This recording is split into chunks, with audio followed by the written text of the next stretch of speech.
tonight. Thank you so much to the organizing committee, and especially to my hosts, Angel Maldonado, who's been providing rides and escorts, and Carrie, who organized my logistics. It's been really easy and fun to come here. I want to go back in time about a month and talk to you about a little trip I took to Natural Products Expo West. I was in Anaheim last month. Expo West is a large food industry trade show. Have any of you been there or heard of it? Yes, some of you know about Expo. So Expo began in 1981 with 3,000 attendees. This year in Anaheim, there were 3,000 exhibits and about 86,000 attendees. So it's gotten really big, and it's now the food industry's or the grocery industry's single largest and most important show in North America.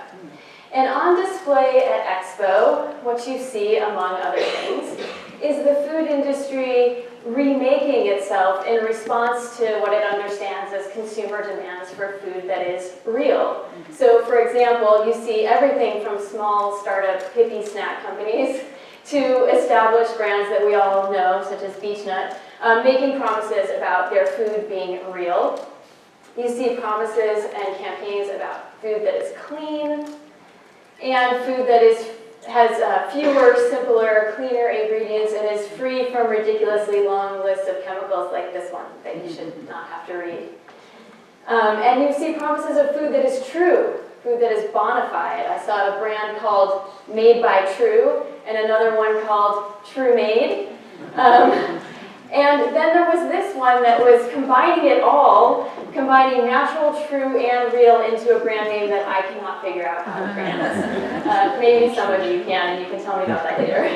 But at the same time that the food industry is clearly remaking itself in response to these demands for food that is real, simple, natural, etc., it's also been working hard to address what it sees as the misperceptions about food science and technology and consumer misperceptions and misunderstandings, even irrational fears, that are fueling exactly the industry that you see on display at Expo. It's been pushing back against what it sees as these negative perceptions of food science and technology. So, for example, in 2002, IFT, the Institute for Food Technologists, put together this video called A World Without Food Science, which paints a very bleak picture of what the world would look like if we didn't have modern food processing and technology. It's really short, so I'm going to show it. Imagine a world where all of the things that keep your food fresh and plentiful no longer existed. Imagine a world with no food choices, or no specialty foods of any kind. Imagine a world where nutrition is just a guessing game,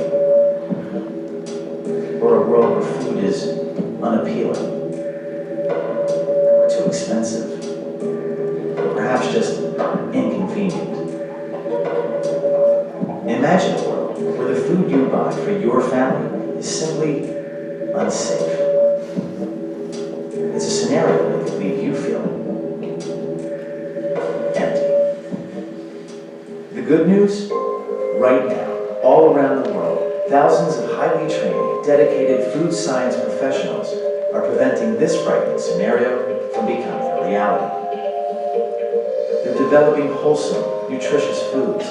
They're creating the packaging that keeps your food safe. And they're making sure you have a variety of foods that are abundant, convenient, affordable, and delicious to keep you and your family healthy and happy. To learn more, visit worldwithoutscience.org.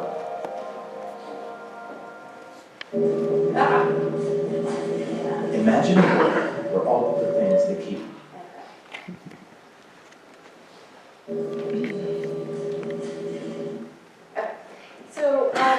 Sorry about that. So along the same lines, a couple of years later, the International Food Information Council, which is a really influential food industry research and lobbying organization.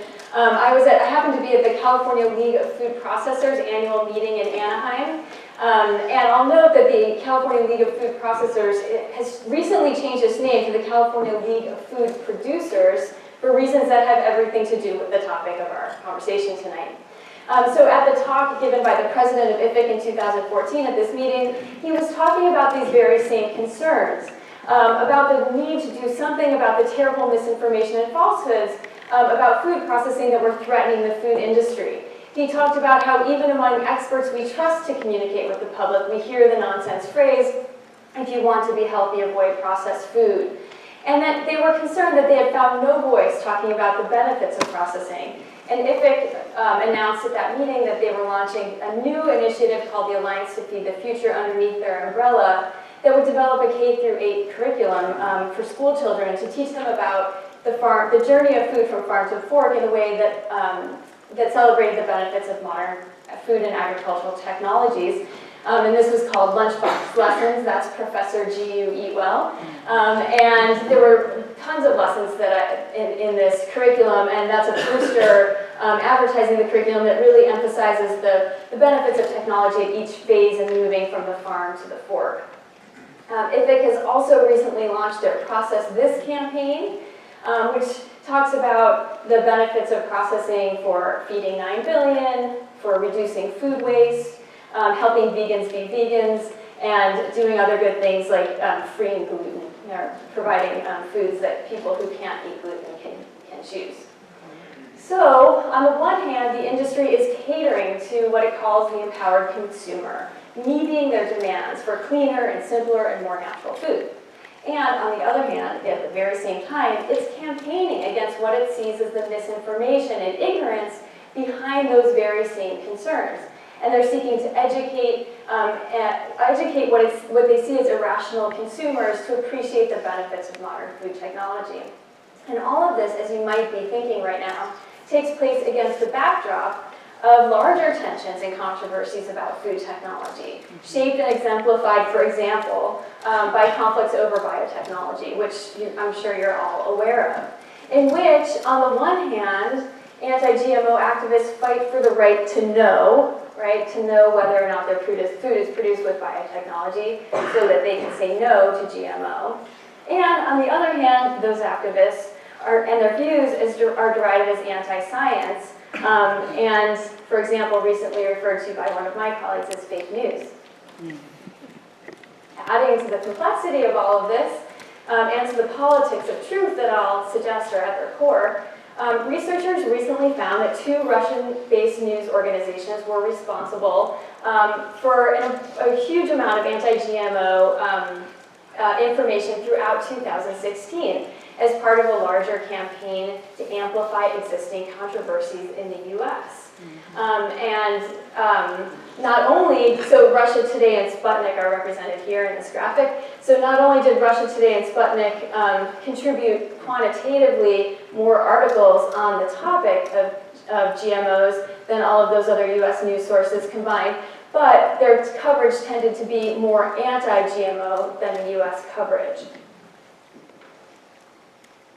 So, and I'll point to one other layer of this sort of picture of controversies around truth in the food landscape, which has to do with this 2017 discovery of an archive showing that the food industry had quote-unquote copied a page from the Big Tobacco Playbook and gone to great lengths to hide research pointing to links between sugar consumption and cancer and heart disease. A story that's situated within a much broader and larger pattern of industry influence on nutrition research that's traced in Marion Nestle's new book, Unsavory Truth. So, clearly, even if food politics are not at the heart of our national discourse on the politics of truth and concerns about post-truth futures, the politics of truth are actually very much at the heart of contemporary food politics. And I'll note that also at the heart of contemporary food politics is a desire for answers about what we should eat.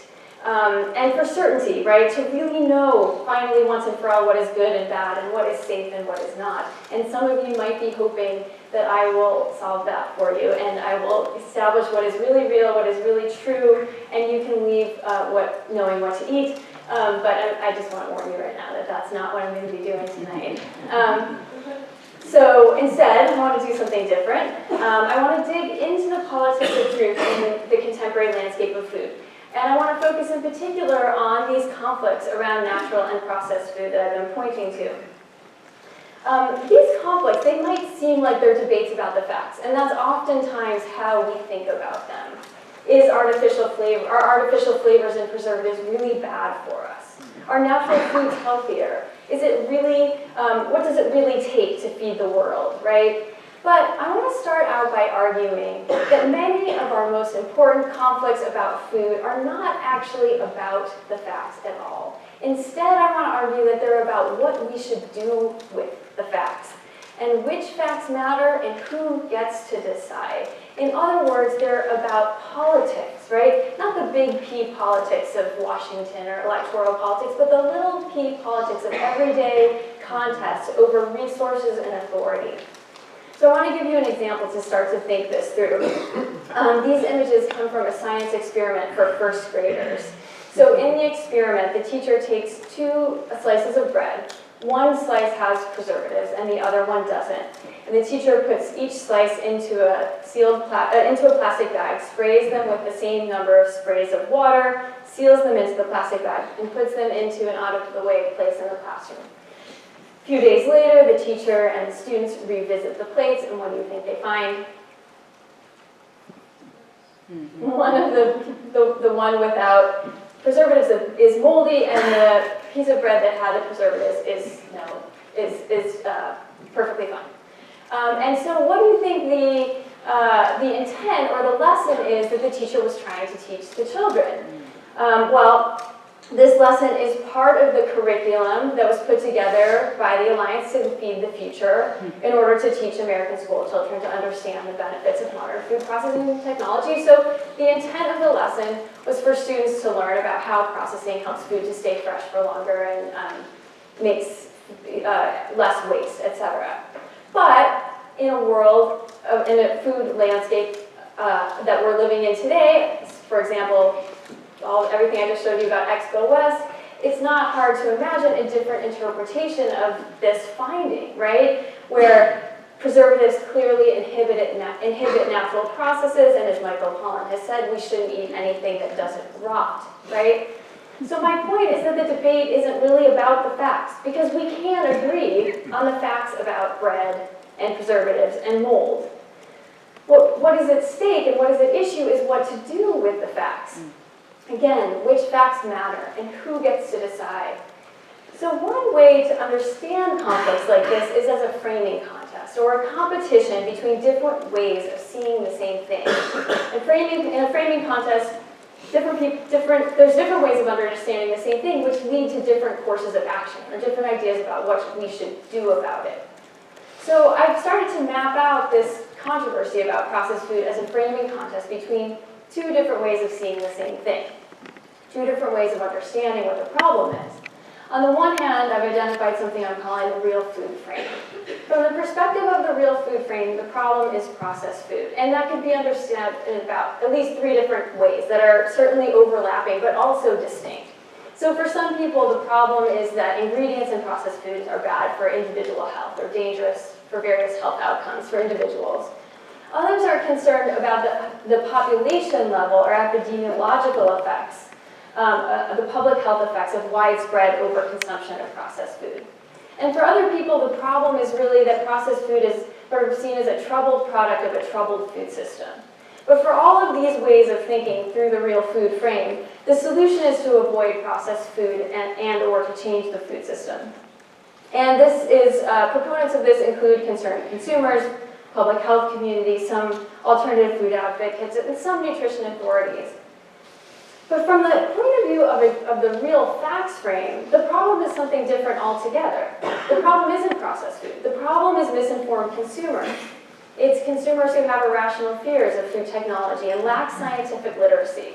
And the problem is social media that amplifies misunderstanding and misperceptions. And proponents of this include many in the food science and food and agriculture industries, some nutrition authorities. And this whole part about who's advancing which perspectives is getting very muddy in my mind right now. I'm rethinking some of that. But in the rest of my talk, I just want to focus in on part of this framing contest. And that's where the concerns of the real food frame are reframed as a matter of ignorance and lack of scientific literacy that can and should be addressed through information education. Scientific and industry experts routinely address the public as averse to processed food because they simply don't understand the science. So for example, this viral image of the all-natural banana, how many of you have seen this? Or something like it, a blueberry, kiwi, and egg, something? Not that many. I'm kind of surprised because these images are very popular online and there's a lot of them. And the point is to expose the absurdity of avoiding chemicals in our food by showing that all food are made chemicals. And to suggest, for example, in this one, the natural pesticides found in cabbage, that it's irrational to fear pesticides in our food because the same chemicals appear naturally in our foods. And the author of these images, a chemistry teacher called James Kennedy, has also recently written a book about fighting chemophobia, otherwise known as the sort of irrational fear of chemicals. Likewise, consumers are regularly described in the food industry press as avoiding ingredients like artificial colors, despite the fact that experts agree that they're perfectly safe. So here's a very typical quote from the food industry press. What are popularly termed artificial colors are overwhelmingly viewed as safe ingredients by every major public health regulatory body in the world, yet nearly 50% of consumers believe these ingredients to be unhealthy. And in addition to the campaigns that I've already told you about in defense of modern food processing, the food industry groups, including IFIC and Center for Food Integrity, among others, have put together facts campaigns that are directly addressing what they see as seeking to correct misperceptions. So ultimately, the question that I'm exploring in my research and the question that I want to explore in my talk today are about this imaginary of public ignorance. So I want to light up this particular small corner of the broader contemporary politics of truth. And I want to point to a couple of important concepts that are at work in this idea of the imaginary of public ignorance. So first, I want to be clear that I'm drawing on a very well-established critique of the deficit model of the public understanding of science, in which negative attitudes toward science are thought to result from a lack of understanding or scientific knowledge.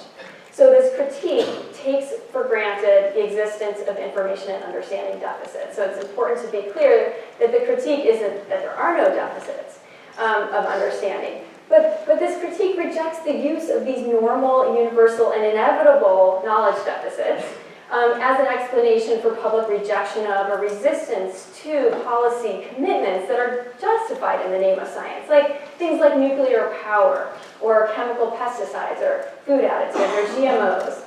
And Brian Wynn famously described this decades ago as misunderstood misunderstandings, in which disagreement is mistaken for a lack of understanding. So also at work in the idea of this imaginary of public ignorance is the concept of a social imaginary, which is basically, a social imaginary is like a way of understanding the social world that becomes a social entity unto itself, shaping the way we think about the world now, shaping the way we can imagine the future. So ultimately what I'm describing is a social imaginary that's built upon and reinforces the deficit model of the public understanding of science. It's been constructed and by institutionally powerful scientists and food industry professionals, and it's currently at play across the contemporary food landscape and food politics. And I'm concerned about it because I'm concerned that it's foreclosing important forms of deliberation, and it's functioning as a form of anti-politics. So if you've been coming to the series, I'm sure that you know that part of the post-truth concept and concern is that ignorance is dangerous, and that ignorance can threaten and destroy a democracy. But ultimately, I'm going to argue that imaginaries of public ignorance are their own kind of threat to democracy, and in particular to engaging in a more democratic governance of the food system and a more democratic governance of the future of food. So this imaginary of public ignorance is particularly concerning to me because, as a distortion, as a form of anti-politics, because it's accompanied by a complementary imaginary of consumers as totally powerful and in control and driving the food system. So here's an example from the food industry press that, again, is very indicative of a wider discourse. It says, consumers control the food system more than ever before, and they're demanding more from it. Gone are the days when consumers might select a food item from the grocery store based on the brand name alone or without looking at the ingredient list. And I brought this image along with it. It came from the article. I think it's a fascinating depiction of how transparency is being imagined. So in the rest of my talk, what I really want to do is to contest this imaginary of public ignorance. And to contest the imaginary of the public as both ignorant and in control. And I want to do it in two ways. So the talk sort of has two parts. First, I want to contextualize natural food consumption within the contemporary cultural politics of food and health. And I want to show how and why it makes perfect sense as an outgrowth, not of ignorance and misinformation, but of the specificities of what it means to be a good eater today. And then I want to show how debates about the meaning over the meaning of natural food reveal more than simply a contest over the facts, but rather an implicit and explicit struggle over authority and expertise and power in the food system. So that's where we're headed. And I want to mention that I'm inspired by Fairhead and Leach's argument in their book, Vaccine Anxieties, to move us away from the imaginary public ignorance and from the deficit model that underpins it by shifting, and this is a really important shift, and it can really change the way you think about some of these issues. Shifting from a focus on what people are anxious about and what they are afraid of, for example, processed food and artificial stuff and words they can't pronounce and too much science in their food, etc., to a focus on what people are anxious for. It's a very different question, and it asks, what do people understand and what do they desire? Because anxiety can be both negative, afraid of something, but also positive, desiring for something. So that's a really productive shift here. So drawing on the findings from my own earlier work, I want to argue that what people desire and what they are anxious for is to eat right. And what they understand is that eating right is a high-stakes social imperative, and that avoiding processed food is a perfectly sensible and perhaps the most accessible way to eat right today. So this argument is informed by a couple of the key findings from my book, Eating Right in America, which looked at 100 years of dietary advice. And one of the most important things that I found is that dietary ideals have historically reflected social ideals. So dietary ideals have changed a lot from the 19th century to the present. Ideas about what it is to be a good person and a good citizen have changed a lot from the late 19th century to the present. But my research showed that the relationship between dietary ideals and social ideals has remained the same, and that being a good eater has historically been associated with morality and responsibility and other historically specific aspects of what it means to be a good citizen at any particular time. So the point is that eating right, therefore, is not just a matter of biomedical health or individual health and well-being, but also of social status. And the other thing that I found is that over the last few decades, eating right has become more important to social status than ever before. And you might just take a minute now to think, like if you already maybe knew that eating right is really socially important. In the context of changes in the culture of health and dietary health, which also occurred alongside the emergence of neoliberal social, economic, and political formations, health has moved to the center of social life. Diet has moved to the center of health. And eating right has become more important to identity and to status than ever before. Eating right is a central means through which we think of it as a means through which we make our bodies healthy, right? But eating right is also a central means through which people construct and present themselves as moral and as responsible and as good citizens today. So thinking about the green smoothie, for example, might help to crystallize some of these ideas, right? It's an iconic example of a good food. And it also exemplifies how our ideas about good food and good people are inseparable. So drinking a green juice, right, is associated with all the very same qualities that are understood as essential to good citizenship today, to being informed and exercising willpower and personal responsibility, to making rational choices in the marketplace that protect individual health, but also protect the wider social and economic well-being. Green juice is also a great example at the same time of how eating right has become so, at the same time that eating right has become so central to identity and status, that also at the same time, good food has been redefined in opposition to industrial and processed food. And there's a few different elements in campaigns such as obesity, the campaign against obesity, the emergence of alternative food movements, and concerns about environmental toxins that have all gone into sort of reshaping our ideas about good food in opposition to industrial and processed food. So for example, obesity emerges after World War II actually, but becomes a major health concern in the 1990s. By 2001, it's declared an epidemic.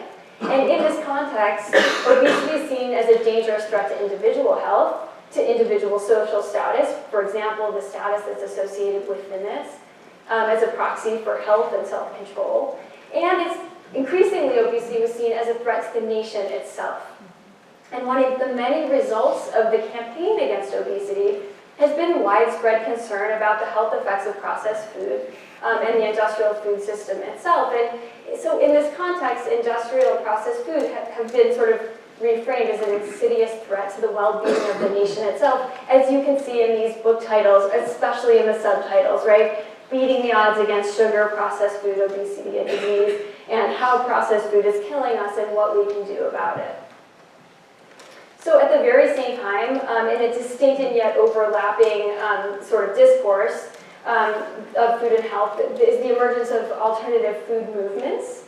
These movements promoted new notions of quality, pushing back against the industrial food system explicitly.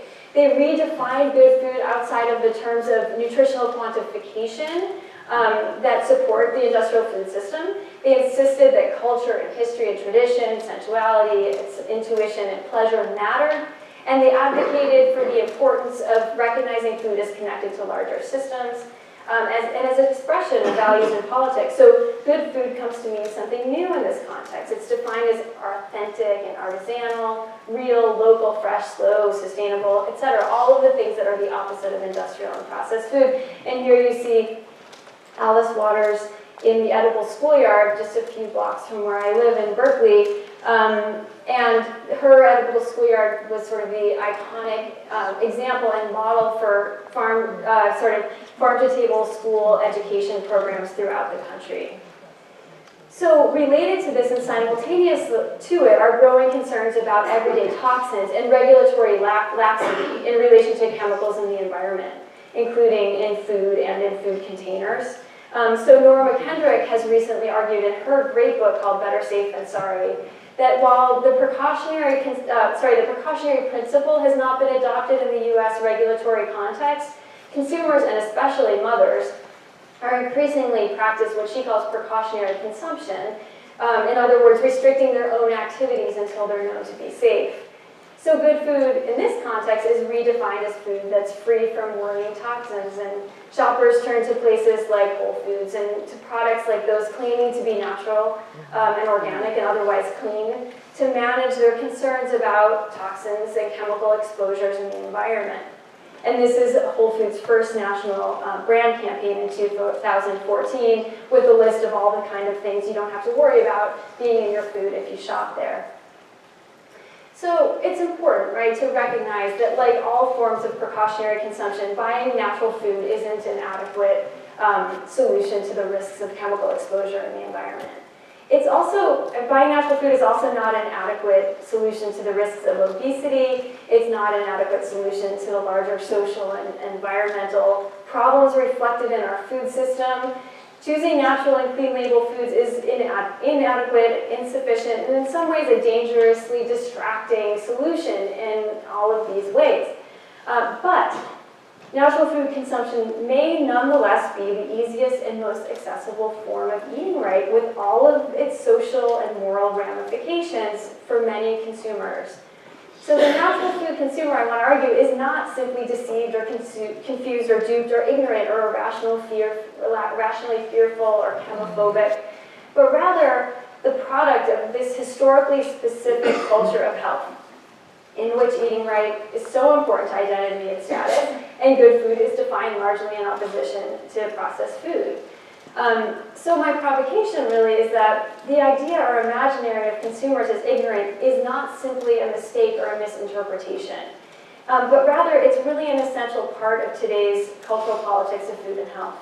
And more accurately, I fear that it may be part of an anti-politics of food or a recasting of contest over values and politics as problems of scientific ignorance that can be corrected through education. So I want to reframe and contest this imaginary in one more way, from one more angle. And that is by looking at the public discourse about the meaning of the term natural, which I argue reveals a public that's not ignorant or in charge, but rather a public that's explicitly concerned about and seeking a means to contest the terms of power and expertise in the food system. And I want to do this by looking at the comments that were received by the FDA in response to their proposal to regulate the use of the term natural for human food products. And this is a word cloud that's taken from those comments. So I'm not sure if you guys are aware of how vague the FDA's definition of the term natural is, but this is basically the extent of their regulatory position. The FDA has not developed a definition of the use of the term or its derivatives. However, it's not objected to the use of the term if the food does not contain added color, artificial flavors, or synthetic substances.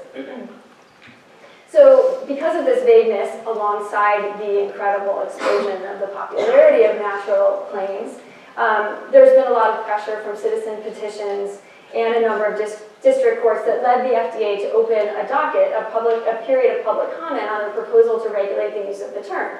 And so they started by asking these very sensible questions. Should we define the term? Why or why not? Should we prohibit it? Why or why not? And here's the big one, if we define the term, what should be allowed? And after that, there's like a bunch more questions that really show how complicated this is. What should be allowed? Only raw commodities, only single ingredients. If multiple ingredients, what ingredients should count? Should processing be considered, etc.?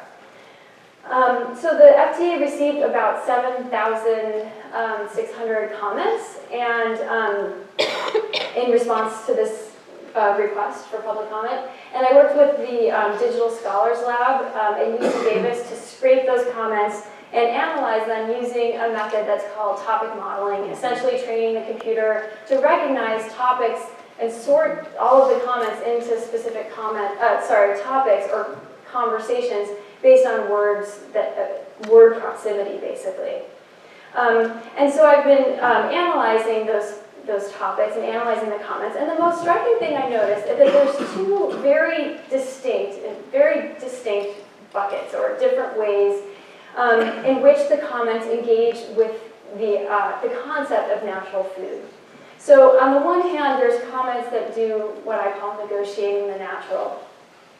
These comments are really like thinking about the meaning of natural as something that needs to be figured out and deliberated and eventually agreed on.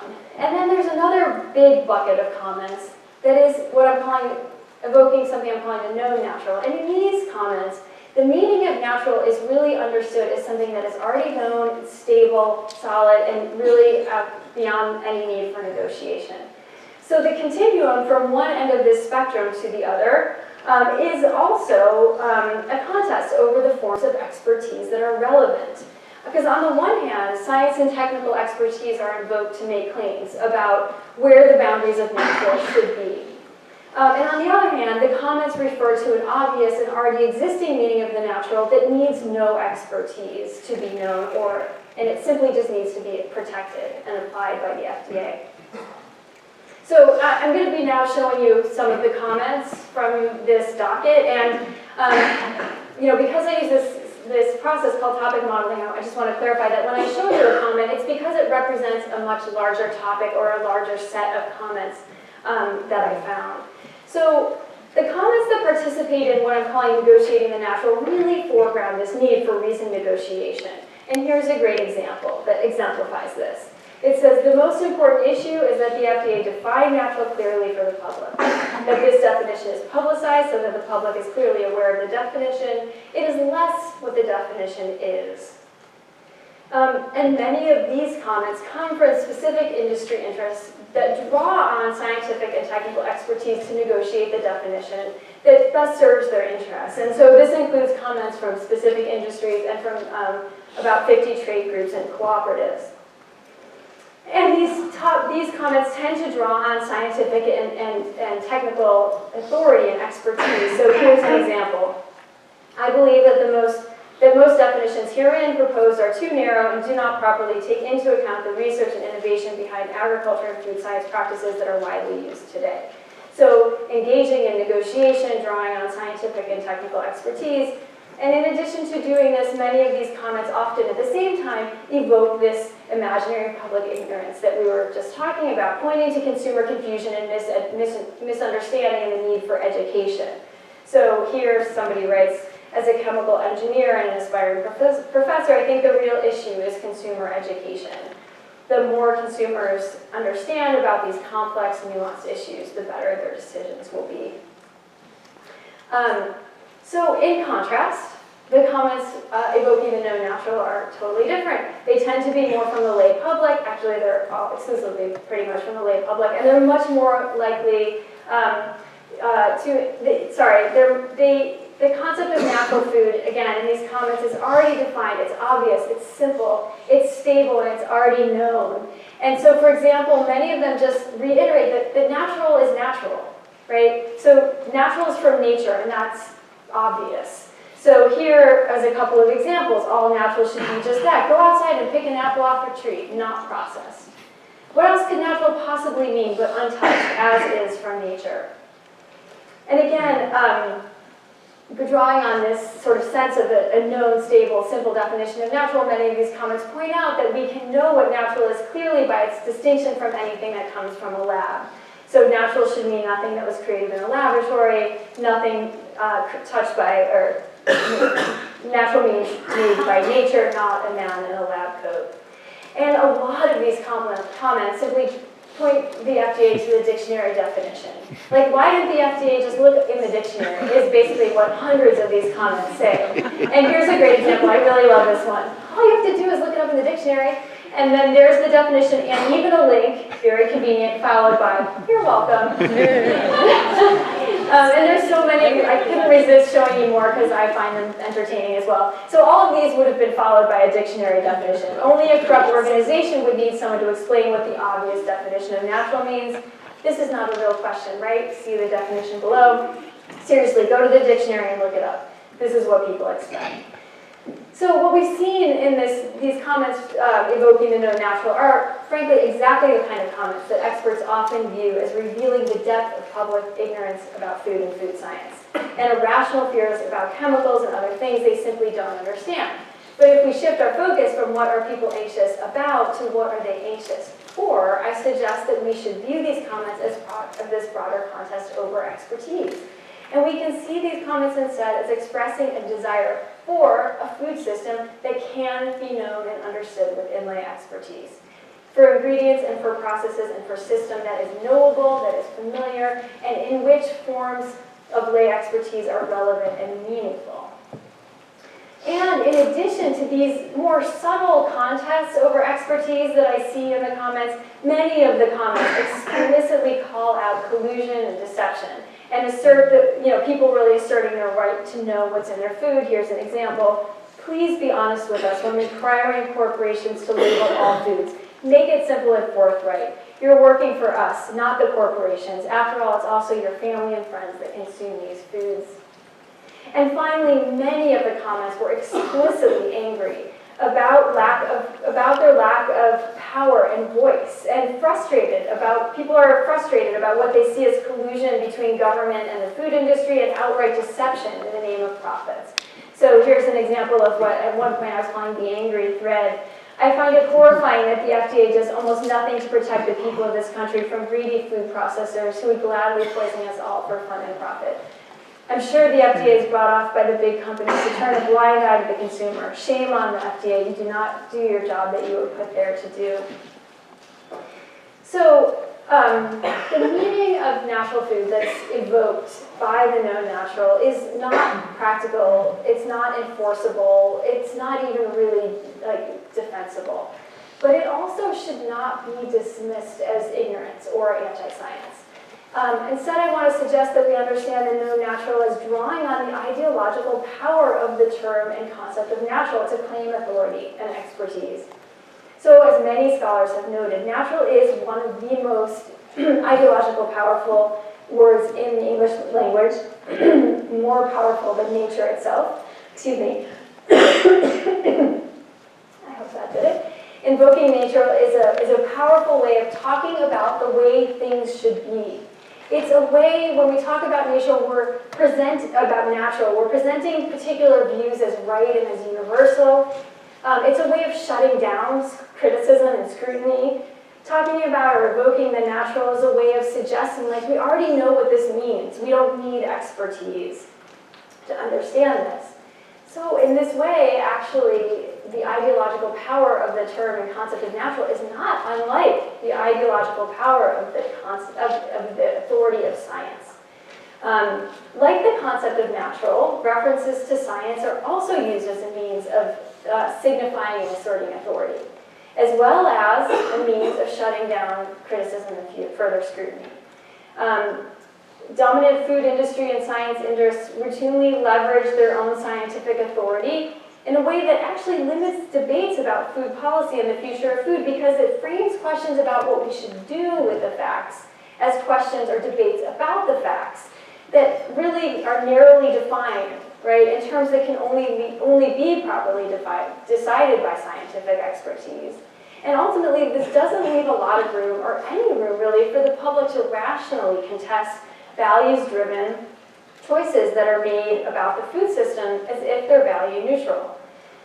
So here we might understand the public is evoking that ideological power of the concept of natural to establish an authoritative basis for questioning the values and politics of the industrial food system and speaking back to the powerful system in which many feel that they lack a voice and influence. So the food industry largely understands the present and current moment of natural and clean label trends as a response to consumer demand, driven by what people are anxious about. But my research points to an entirely different set of wants behind these demands by focusing on what people are anxious for. People want to eat right through making choices about food. They want to attain the health and social status that's associated with being healthy, being health-seeking. And today's good eaters want to survive and thrive within this neoliberal devolution of responsibility for health to individuals. They want to produce and perform themselves as responsible and moral. And the public wants a voice in debates about the food system. Natural and clean label foods with their short ingredient lists and pronounceable words and free from claims are not in any of these senses giving people what they want. These are not ultimately demands that can be met within the market. They're fundamentally extra market concerns. They're concerns about deliberation and democracy within the food system. And facts campaigns that are designed to allay consumer anxieties about food technology and transparency campaigns ostensibly responding to consumer demands to know where their food comes from also really miss the mark. They're seeking to correct misinformation about the facts, when what really needs to be addressed are those concerns about what we do with the facts. So following Claire Maris's really great work on imaginaries of public understandings of science, I would argue that meaningful transparency campaigns would focus not on the technologies itself. So it wouldn't be so much about educating people about how biotechnology works or explaining the benefits of those hard-to-pronounce words that you might see on the ingredient label. But instead, these meaningful transparency campaigns would instead focus on questions about process. So for example, who gets to set research and innovation agendas? How and to what ends? How is risk assessed? How is safety determined? What role does industry science and funding play in these processes? What role do profit incentives play, and how are other concerns and values taken into account? Ultimately, I'm arguing that we need not just communication and information or even dialogue, but real debate where people can disagree about what's at stake. But the imaginary public ignorance that I've been exploring with you today forecloses all of this potential while really stabilizing existing power dynamics. And as the concept of post-truth, as defined by one of your speakers in this series, makes clear, truth politics are ultimately about power. But I hope to have shown that we need to pay attention not only to battles between reality and unreality, or between facts and opinions, but also to the way in which mistaking disagreement for misunderstanding forecloses the very debates that we need in order to make choices about how we want to imagine and make our future. And we need to pay attention to the ways in which imaginaries of public ignorance can work to foreclose an analysis of power while reinforcing existing imbalances. And finally, I'll just end with a question. In considering our post-truth futures, we should ask if it's possible that legitimate concerns about the political uses of no reality for the sake of domination might have the effect of also reinvigorating the threat of public ignorance, and with it, the imaginaries of the public that have a long history of narrowing the space for disagreement by mistaking disagreement for misunderstanding. Thank you.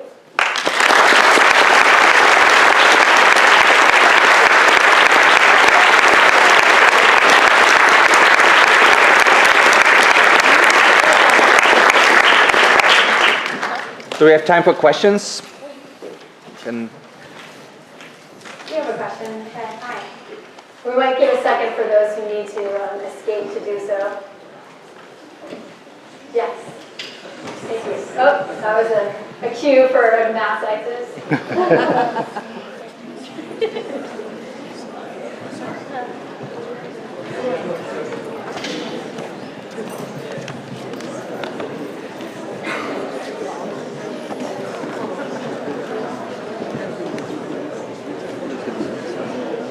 Okay, we're going to start questions now. Okay. Yes. Thank you so much for a really wonderful talk. I really appreciated the frame that you took with this. And I was wondering if, this is part of a larger project, if in that project you drill down a little bit more into the us in the consumer column. You are grouping people together who are not socioeconomically the same, right? And of course, all of the labels that you have up there are pitching to a middle or upper middle class, which actually statistically is disappearing in our society. And it seems like there is a lower class which perceives itself as having no power in the food system, maybe because it can't even make choices, right? I mean, like the cost is the main criteria by which you're making food choices, not necessarily their concept of health. Yeah. And it seems like, there is the development of a kind of rejection of expertise among that group as well, sometimes, perhaps as as a defense mechanism against that feeling of powerlessness, in which they say, they are rejecting this middle class notion of the idea that the natural can be known or should be, and instead are just like taking pride in eating the same kind of processed food that they always had, or that they perceive themselves always to have eaten. That that real people eat McDonald's and junk food, and that's a good thing. And so I'm wondering, it seems to be a different configuration of expertise vis-a-vis the two groups that you were talking about. And I was wondering if you get into that at all in your larger project. Yeah. Okay. So it's a really important question, and the question I'll sort of try to. It was deep and complicated, your question. I'll just restate it a little bit because there was movement in the room. But essentially, the question is sort of pushing on the way in which I overgeneralize the consumer category and asking me to talk a little bit about class differences, and in particular, in a time where our class structure is becoming more and more, what do you call this? I don't know, polarized. And there's a question about both food, like the relationship to these trends and to expertise that we can speak to about class. So ultimately, yes, this is an important angle. I will say that I'm struck by, I don't disagree that there's overgeneralization here, and this project is never going to drill down into consumer segments very deeply. But I was struck by Nora McKendrick's findings in Better Safe Than Sorry about precautionary consumption across the class spectrum. And I think that's very legitimate, especially in a context in which many of these ideas have been profoundly mainstream. You saw Beechnut there. At the expo, I did a very bad job as a researcher because I was obsessed with small and new brands because it was so energized and excited. But the big halls are full of every major brand that you can imagine. They are all there. Nestle, Pillsbury, I can't even name, they're all there, right? What's the energy drink? Red Bull was there with their new clean label beverage. So in a way, it's more broad and less class specific than even I thought, having written a history of dietary advice that really did focus on class. So I'm struck by that.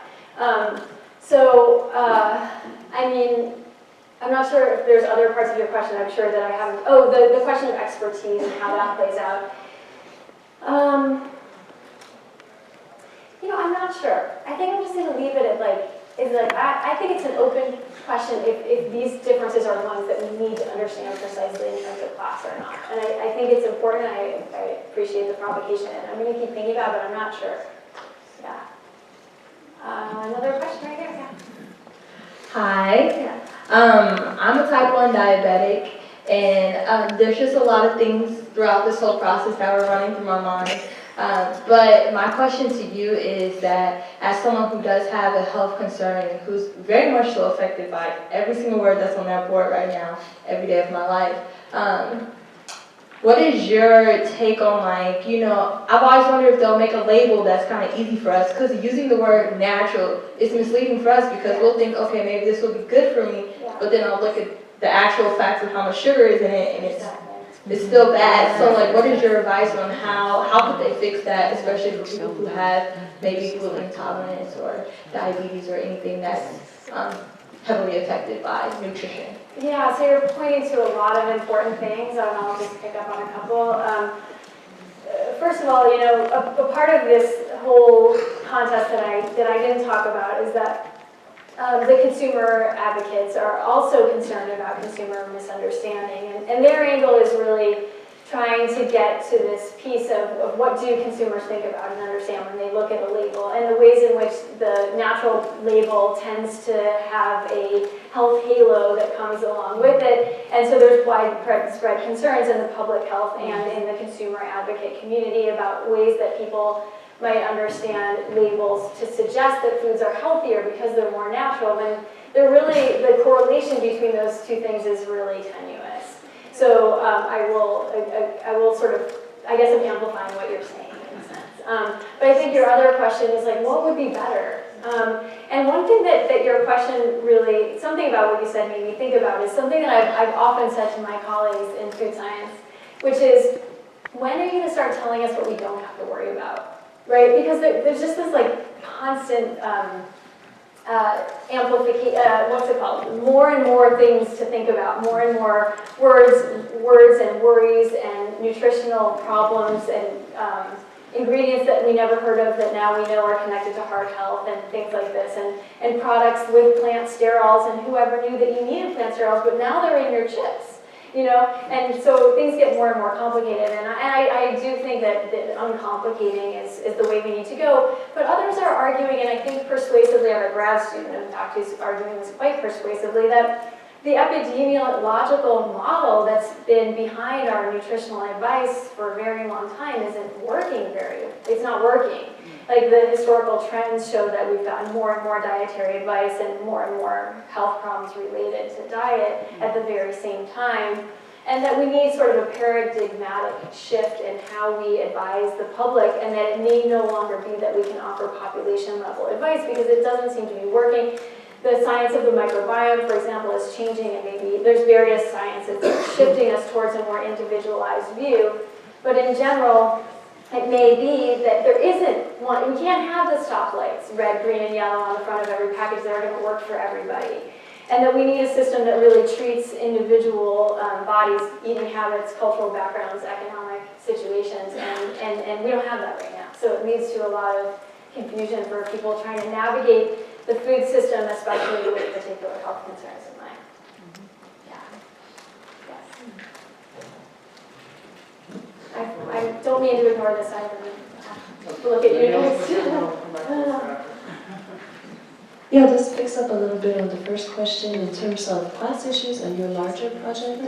I'm wondering if, like in the food industry shows that you've been to, is there a sense on the part of the manufacturers that the consumer that's so interested in performing morality, performing status, that they're purely narcissistic as they do this when they care about the naturalness of the food for their own bodies, for their own children's bodies? I'm thinking about farm workers and laborers. So is there a collective sense that people care about the people who are harvesting the food and planting the food, and do industry manufacturers want to cater to that with their photographs and so on, or is that not present?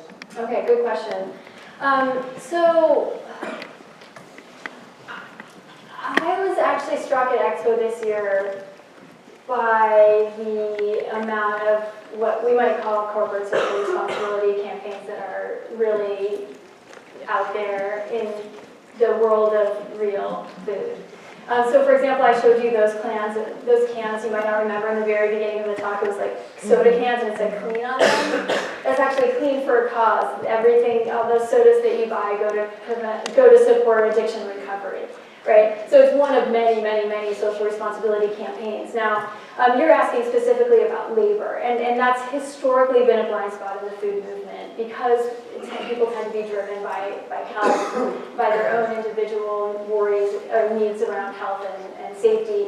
And farm labor and other forms of labor in the food system has been really neglected, both by activists and by general consumers, and I think it's been an ongoing problem. But I'll just add another dimension to what I saw at the show around these lots and lots of products that really connect the consumer to some sense of doing good, not just for their own body or even morality, but to some good in the world, and there's a huge range. Another thing that I'm doing as part of this project is I'm studying the Center for Food Integrity. They are behind one of the FACTS campaigns that just flashed on the screen in my talk. But what that organization is really about is about training the food industry to build trust through transparency. And their platform is about really sort of training their members, their food industry members, the idea is that in order to maintain social license or the license to operate without strict regulation, you have to do the right thing. And so this idea that doing the right thing in a way that connects with the consumers is part of maintaining social license is sort of, I saw at the show, seems to be becoming sort of mainstream. So for better or for worse, and I think I need to do a lot of research to better understand that, but it's definitely becoming, strikingly to me, part of like mainstream good food is to do some good. Although again, not enough around labor. Does that answer your question?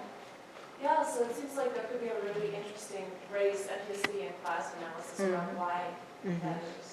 Oh, absolutely. And many have addressed it, not in the specific condition that I'm looking at, but certainly we can talk after, and there's plenty of titles to look at. But yes, absolutely. And it's been well addressed within the alternative food movements, like as a missing part of those food politics.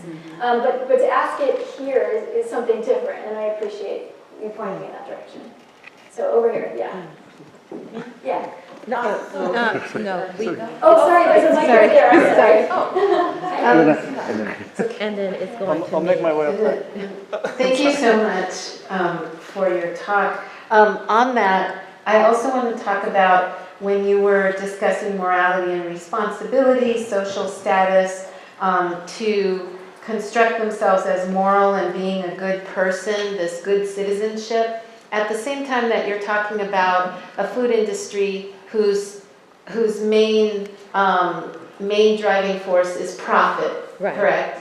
And so I'd like you to talk about that as well as who is driving this idea, who is behind this idea of what is good citizenship, what is a good person who eats quote unquote right.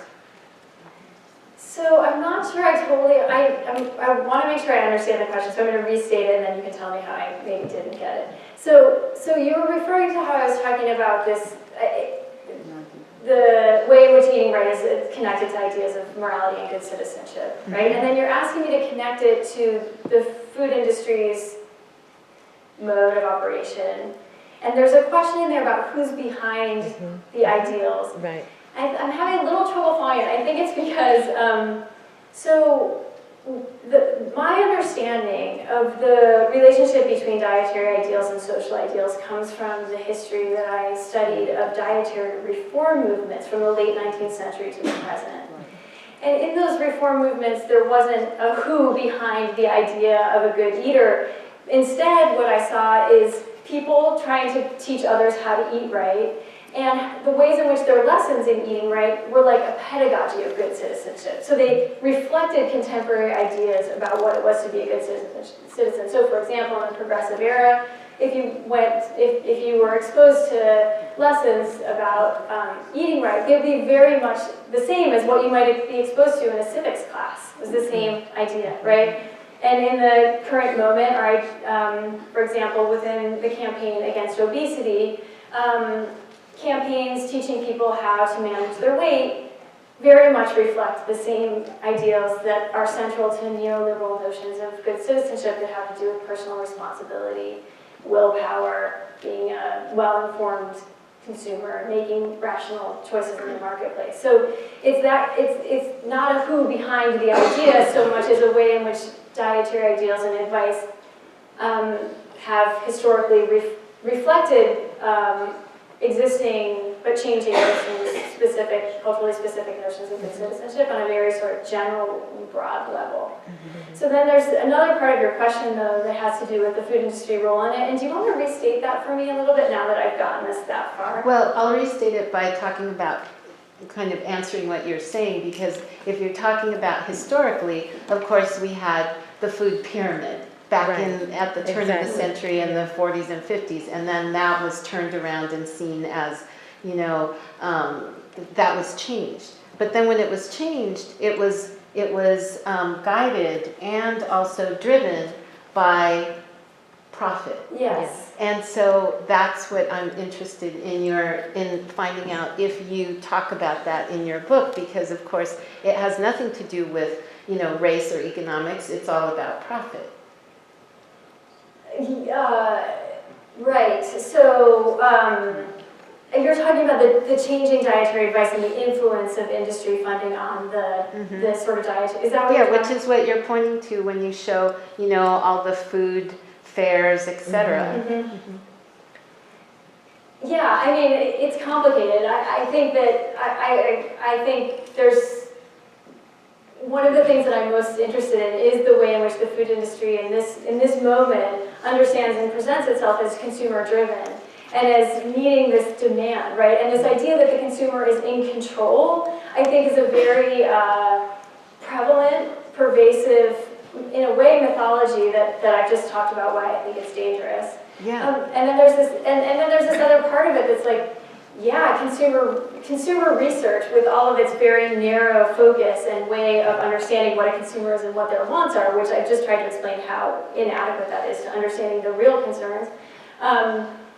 The industry is driven by consumer research in a way, and so I'm still trying to work this out about like what is this idea of this consumer-driven market, and how can we really talk about, and how important it is that we have lots of different ways of talking about the way that that's inadequate to understanding the real issues and concerns and forecloses the possibility for kinds of real debates about what really matters, like the debates, the values in politics that are ultimately being worked out through these contests that seem to be about the facts. And I'm not sure if I'm still not totally getting your question, but I've done my best, and we can continue to talk about it later. Okay, in your research and talk to people in the food industry, do you find that natural and organic are used interchangeably? That's a good question. So many of the comments to the FDA about this suggested that we don't need natural because we already have organic, which is regulated. And maybe that's why you bring it up, I'm not sure, but organic is really different from natural. Organic means something, it has a highly regulated meaning, and it's interesting because the meaning is different from what many people think it is, ultimately. Organic is a production standard that has to do with the kind of inputs and processes that can be used in the agricultural context. That's what it is. It also doesn't promise health benefits, and yet it is often taken to do so. Exactly. Right? And so it does come with its own set of issues, but it is highly regulated, and it is done so through a deliberative process. There's a board that negotiates these standards, and it's very political, of course, who's on that board, who gets a say, who gets a voice in that, and there's all kinds of concerns about the way that the standard has been changed over time because of who's in the room and who's not in the room and stuff like this. But yes, so many people do argue that we already have organic and so we don't need natural, but natural is very powerful because it's so meaningless. That makes it powerful in a way, right? Maybe one more question, Ilana, and then afterwards, if there are more questions, you can perhaps sort of take it outside because we need to get out of here. So Ilana's the last question. Cool. Thank you so much for this talk. So I was struck very much by the ideas of power that you talked about, and sort of the difference between who has power and who doesn't, in terms of defining these things and who gets taken seriously and who doesn't, right? And I guess something that I'm confused or have a question about is when we talk about consumers or people who eat, you know, worrying about good citizenship in terms of food, right? Like this makes a lot of sense to me because we do have all of these moral qualms around food, right? But what I'm wondering is that the right question at all in the first place? Like, why as consumers is that the question that we are trying to answer? Why are we connecting food and morality when so often one has nothing to do with the other? It's about the choices you get as an economic participant in the marketplace, whether you can or cannot afford things, whether there's a food desert where you live or there isn't, right? So why, like, because the companies are so good at, you know, at making us feel good about ourselves for buying things that they claim, oh yes, 76 cents of this is going to go to starving children somewhere, right? And then we feel good about ourselves in this neoliberal environment. Shouldn't we be instead pushing against the idea that food and citizenship have anything to do with one another? Yes. Cool. That was the point, right? So that was the point of the first book was to make exactly that point, is that because it has a certain power, we don't recognize that it's there. And so the point of that book was to say, look what's here. Right? When we talk about food, we are inevitably drawing this whole thing in, even though our choices are fundamentally constrained by everything that you just said. We naturalize the sort of, we imagine and assume that people are exercising free choices and therefore the morality is reflected in their food choices. When that couldn't be farther from the truth, and that is how moral social hierarchies are created and maintained in a way that reinforce already existing social hierarchies. And that's the big problem there. And so you nailed it. I couldn't agree with you more. Yeah. Well, that's a good ending. That's a perfect ending.